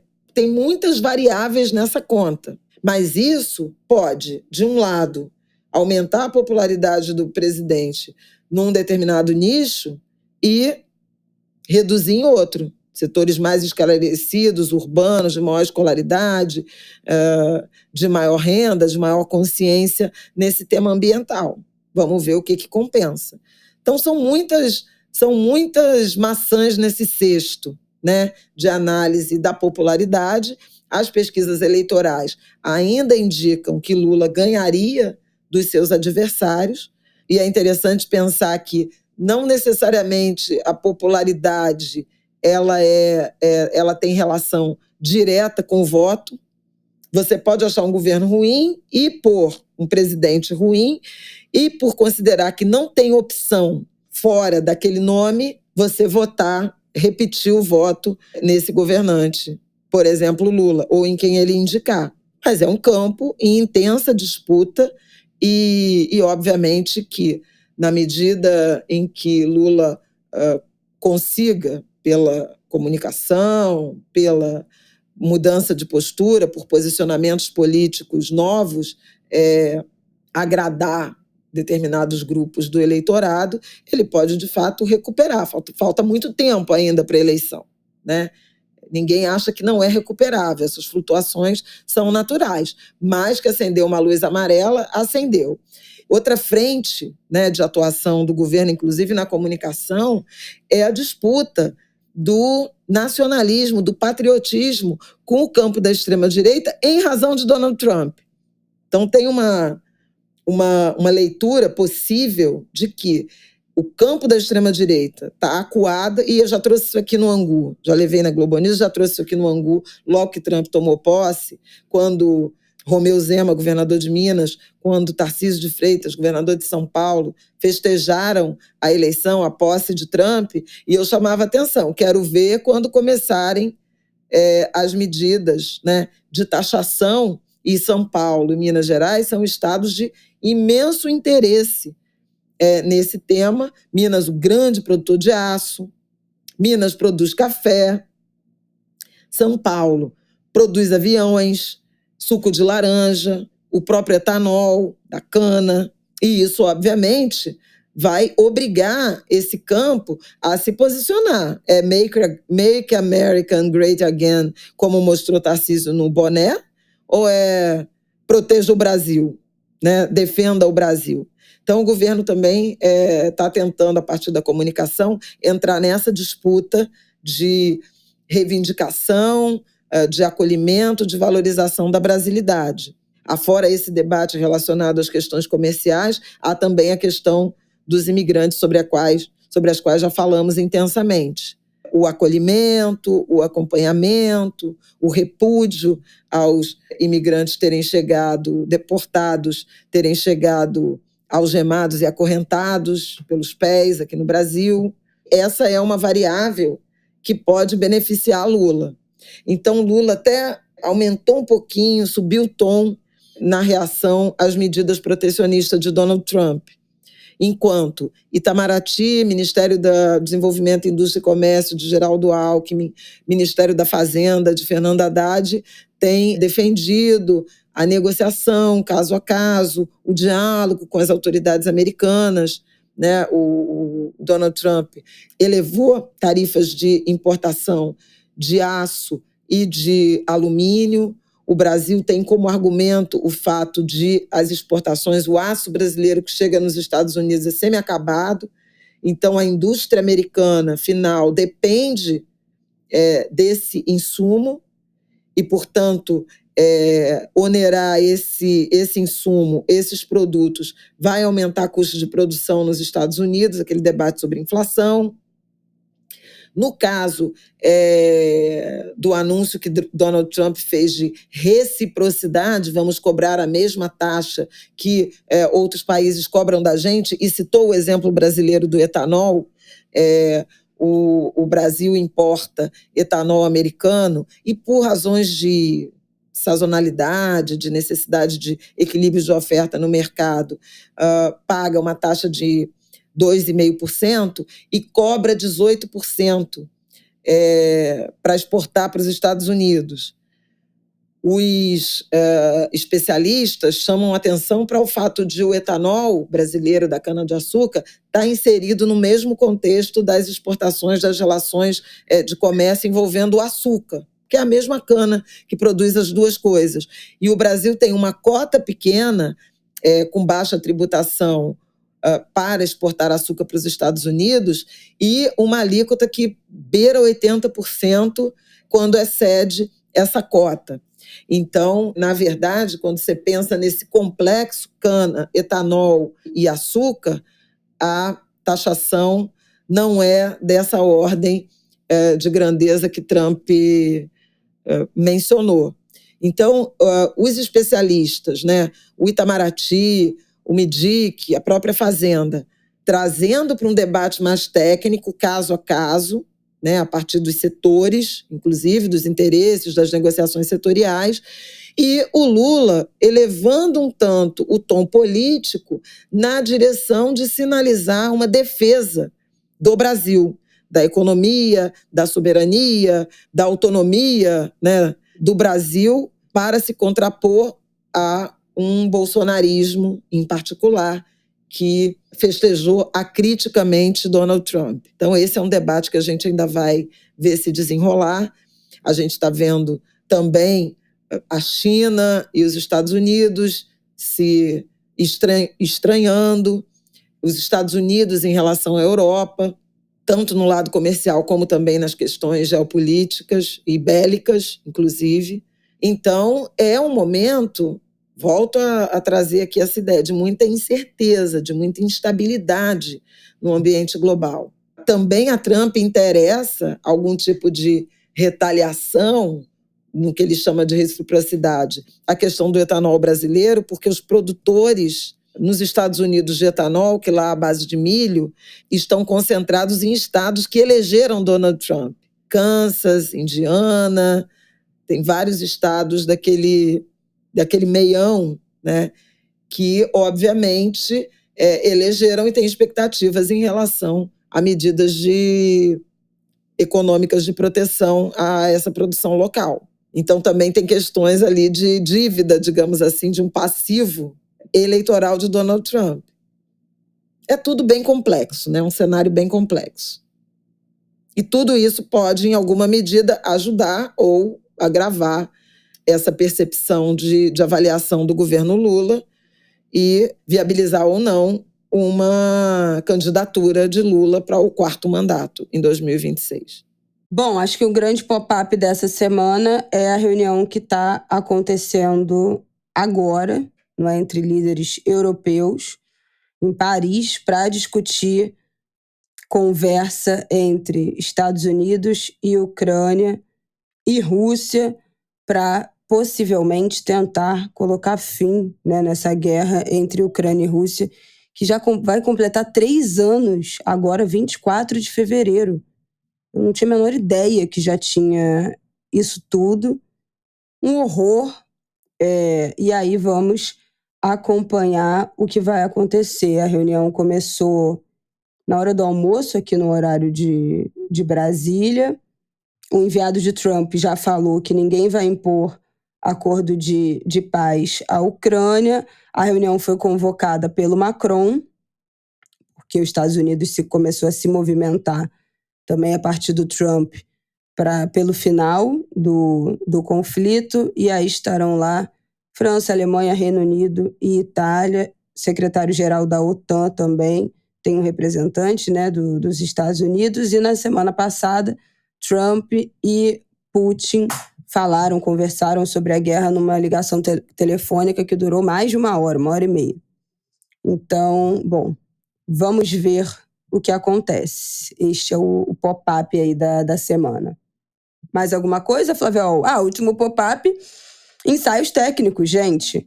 Sexta, sábado e domingo tem ensaio técnico, teste de luz e som, então todas as escolas estarão com o sistema de som e vão fazer também o teste das suas luzes, do uso, né, da luz cênica da Sapucaí.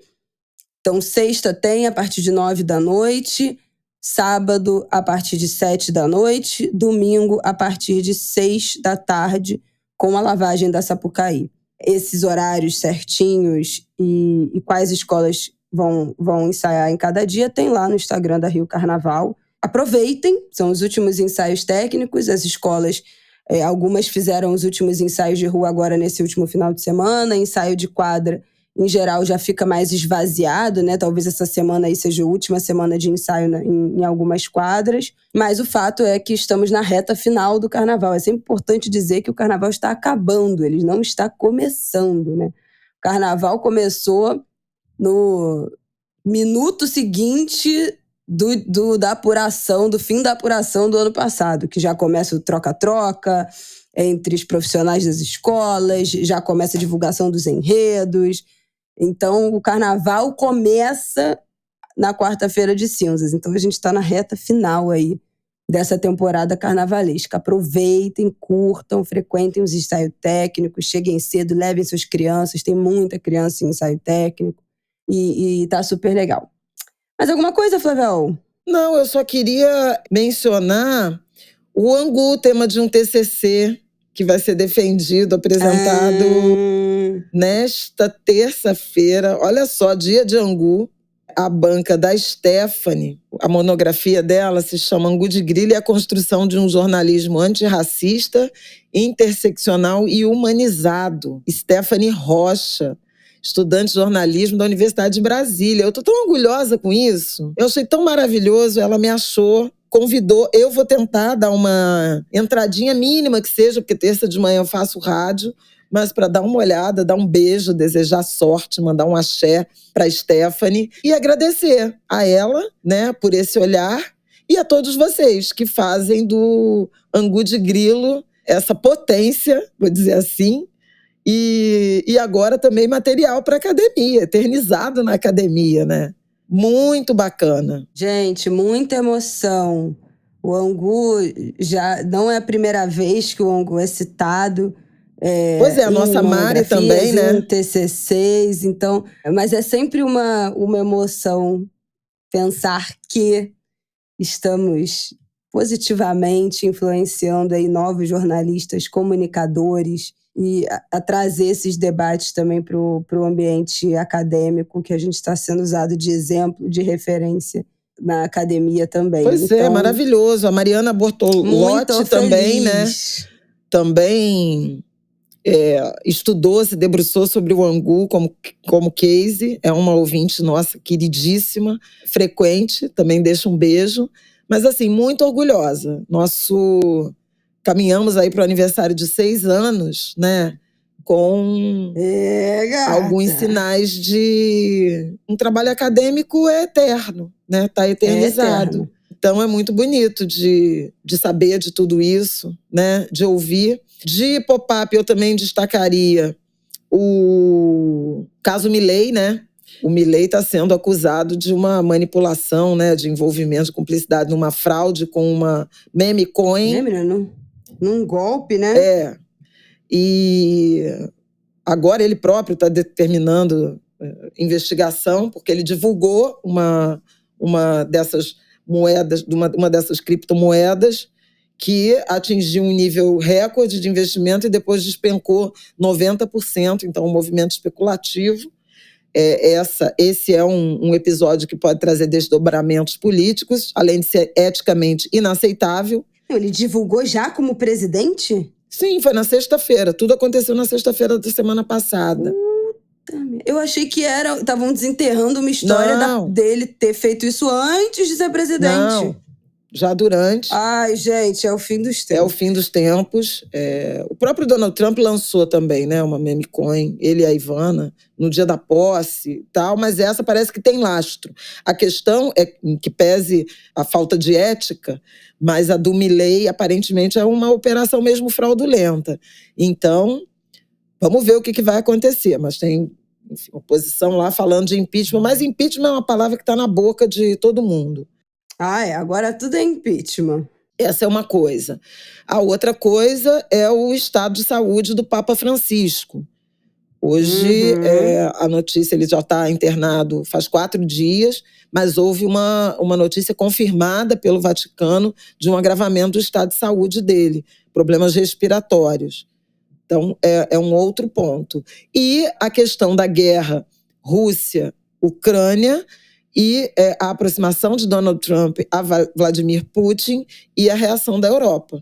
O Emmanuel Macron convocou uma reunião em Paris, né, de integrantes da União Europeia e de representantes da OTAN para tratar disso, porque as declarações do governo Trump são de que a guerra chegaria ao fim, mas sem que a Ucrânia recuperasse territórios que foram ocupados, tomados pela Rússia. E aí é mais um elemento aí de tensão, né, na conjuntura global. Eu acho que é isso. No Brasil, o calor, a política e Isabela já mencionou os ensaios técnicos. Quero convidar também todo mundo para quarta-feira, na Livraria da Travessa do Leblon, aqui no Rio de Janeiro, o lançamento de Pra Tudo Se Acabar na quarta-feira, um livro do qual eu participei. Eu escrevi um capítulo sobre Maria Augusta. É um livro sobre histórias e contribuição artística, propriamente, dos carnavalescos, dos criadores, né, dos artistas que concebem visualmente essa festa. Eu escrevi sobre a Maria Augusta, o Aidano André Mota Janjo escreveu sobre Joãozinho 30 e Laíla. Ele tem 2 capítulos no livro. O livro está bem bonito, não é barato, aviso, está muito bonito, nosso Leonardo Bruno participa, Fábio Fabato participa, Luiz Antônio Simas participa. Patota toda do Carnaval. Patota carnavalesca. Enfim, entre outros, grande elenco, organização, a ideia original do Miguel Pinto Guimarães, arquiteto e amante do carnaval. A editora é a Capivara e a partir de 5h tem esse lançamento que, inclusive… e a Luísa Duarte também, né, que são organizadores. A Luísa é editora e o Miguel é arquiteto e autor de 2 capítulos do livro. Grandes carnavalescos homenageados. Vai ter uma mesa de bate-papo do Miguel com o Leandro Vieira, ex-carnavalesco da Mangueira, hoje na Imperatriz. Helena Teodoro, que também participou, escreveu com o Fabato sobre Rosa Magalhães, também estará presente.